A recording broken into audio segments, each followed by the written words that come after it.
what a save. Candidate for certainly save of the day, if not save of the tournament, even though it is very early days. Will be all the way through to the 12th of January. Kings League action as the keeper steadies himself now. Gets his shot away. Another rule side for those who are still new to the Kings League or getting to grips with the Kings League. From the second minute, the keepers can now come out of their penalty area and be involved. It's important because they can create that numerical advantage. We didn't actually see it in the previous game, but it is something we've seen consistently on day one, and we see it now from the Turkish goalkeeper. AK just hanging back there. That flashes wide, but it didn't look like it went too far from El Capitan of this Turkish side. Yeah, he's got a very good beard. I like that.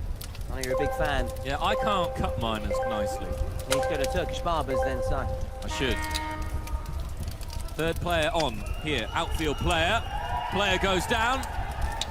From this position, the referee did well, but of course it will be checked. We do have a VAR, assistant VAR. As the play continues, a little scare there for Turkey. Now looking to... I'm still in awe of Pankiv's save. I cannot believe how he got to that. It was brilliant. That was stunning. We've seen some wonderful performances from the keepers so far. For me, the USA yesterday. Hoya Cortes. Well, this man here wants to follow in the footsteps of the USA number 0 because he wears the number 0, which is an interesting one. We've seen down through the years of culture and football. Players were unconventional numbers. There's an awkward one, the 0 for a keeper.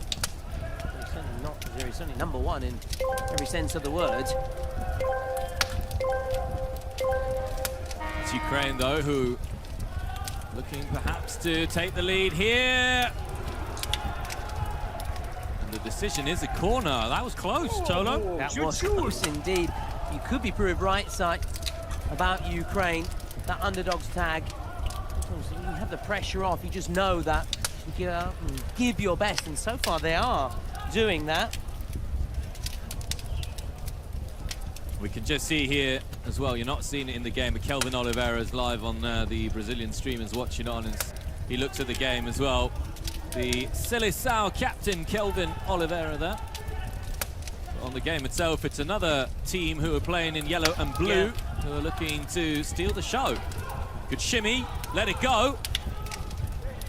Still that can't put himself into that shooting position. He just dragged it wide in the end.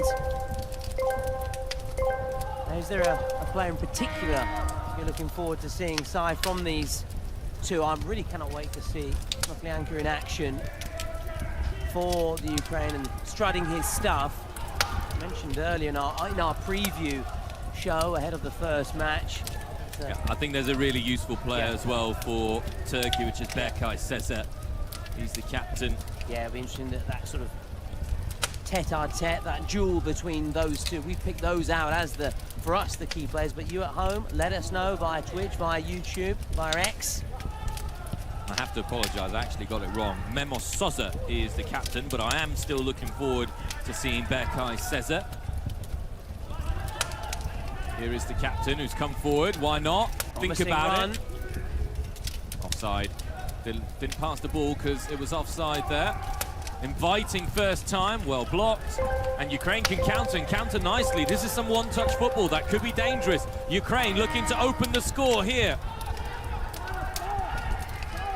That could be a penalty. Can you get a yellow card for diving in Kings League? Yeah, of course, of course.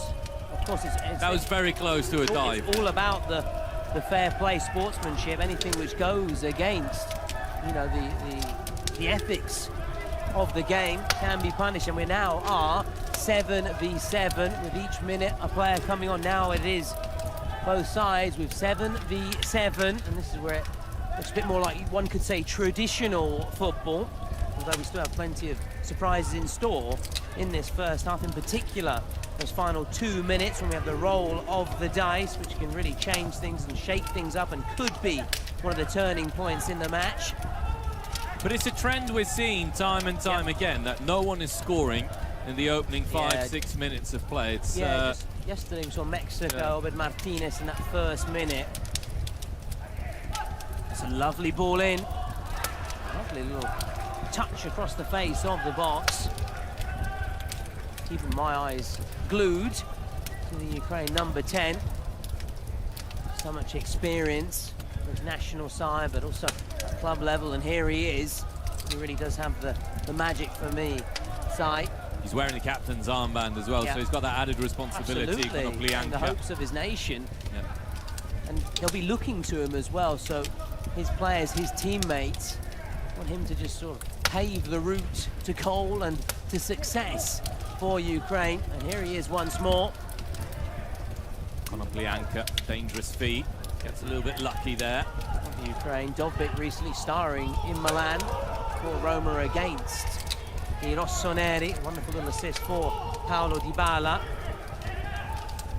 That was good by Ukraine though, because they were able to get themselves out of a dangerous situation.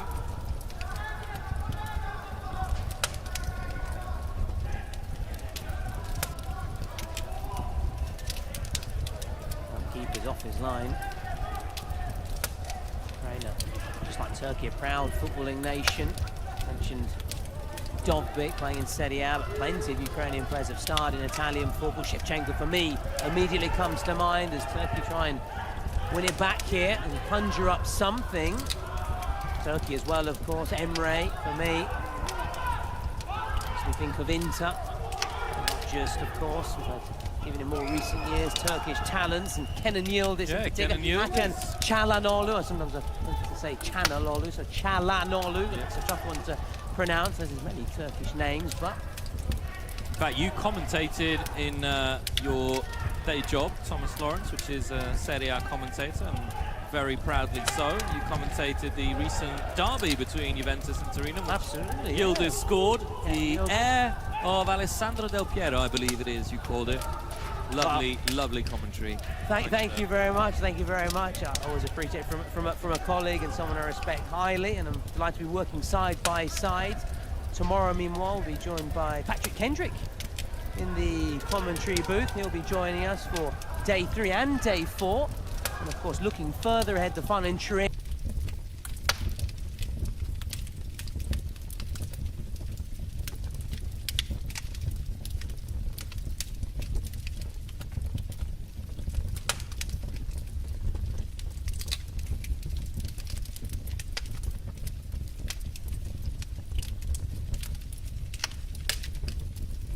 Coming back to Patrick Kendrick, who will be your third host in the English language.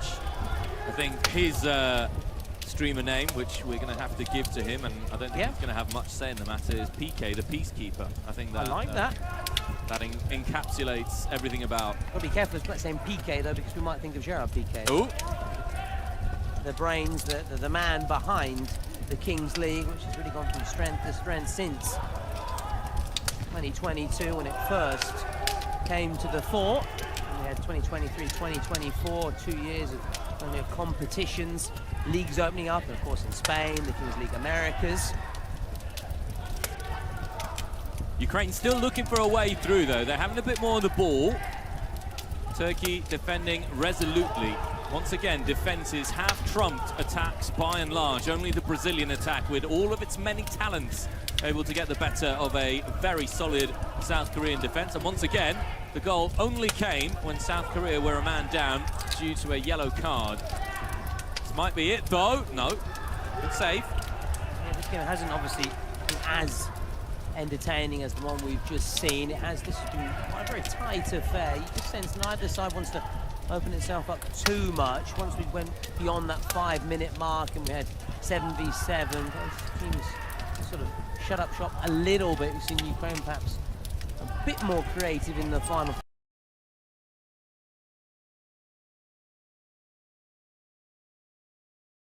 Not for too much in the final third, but again, there's a long way to go, and we're going to those final 2 minutes with the roll of the dice, which can really change everything. Turkey would fancy it to be, say, a 2v2 or a 3v3. We saw when it came to the early stages, they were leading the way, and they capitalized better with that space that was available compared to Ukraine. And we've got the Ukraine flags out here, and Turkey as well, so teams have their supporters in the stands here, even though we've got plenty all around the world tuned in via Twitch, and not only.